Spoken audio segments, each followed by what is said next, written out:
আসসালামু আলাইকুম প্রিয় দর্শক, আজকে আপনাদেরকে আমি যে রেসিপিটি দেখাবো যে হলো একটি ব্যতিক্রমধর্মী আচার।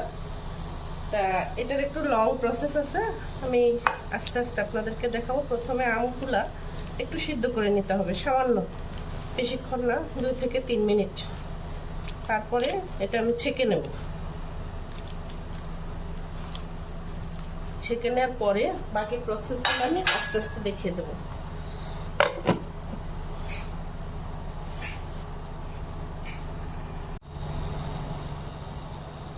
দর্শক, আমার আম সিদ্ধ হয়ে গেছে, এখন আমি আমটা ছেঁকে নেব এবং পরবর্তী প্রসেসগুলো আমি ধাপে ধাপে দেখিয়ে দেব।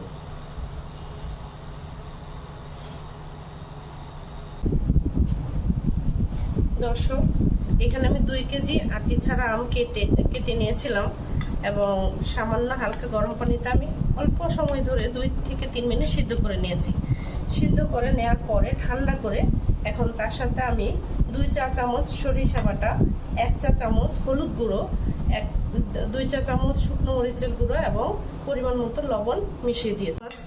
আমি বলেছিলাম যে এই আচারটার একটু লং প্রসেস আছে। প্রথম দিন আমি এই আচারটা একটু হালকা গরম পানি দিয়ে সিদ্ধ করে লবণ, হলুদ এবং শুকনো মরিচের গুঁড়া মিক্স করে তারপরে এটা আমি রোদে দিয়েছিলাম।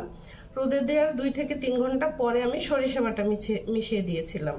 তারপরে সারাদিন রোদে দিলাম, রোদ ভালো ছিল এবং কড়া রোদেই আমি সারাদিন রেখেছিলাম, 6 থেকে 7 ঘন্টা মতো হবে। এবং তারপর দিন আমি এর মধ্যে কিছু চিনি মিক্স করে দিয়েছিলাম, হাফ কাপ মতো চিনি দিয়েছিলাম। এখন আমি শুধু ঘরে তৈরি আচারের মশলাটা মিক্স করব। 1 চা চামচ মতো আচারের মশলাটা আমি মিক্স করব।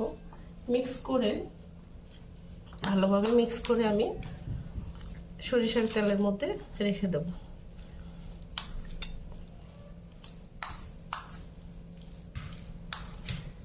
ভিউয়ার্স, আমার মশলাটা মিক্স করা হয়ে গেছে, এখন আমি সরাসরি সরিষার তেলের মধ্যে রেখে দেব।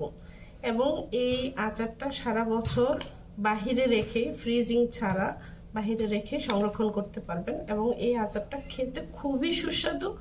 আপনারা অবশ্যই ট্রাই করবেন, খুবই সুস্বাদু এই আচারটা।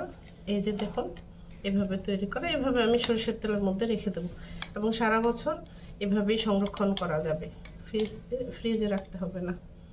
এই হয়ে গেল আমার আচার, এটা টক মিষ্টি আচার তৈরি হয়ে গেল আমার টক মিষ্টি ঝাল আমের আচার এবং একটু ভিন্ন প্রসেসে। এটা সারা বছর সংরক্ষণ করা যাবে। এই দেখুন আমার আচারটা। তো আশা করি আপনারা এটা ট্রাই করবেন এবং আমার সাথে থাকবেন। আসসালামু আলাইকুম।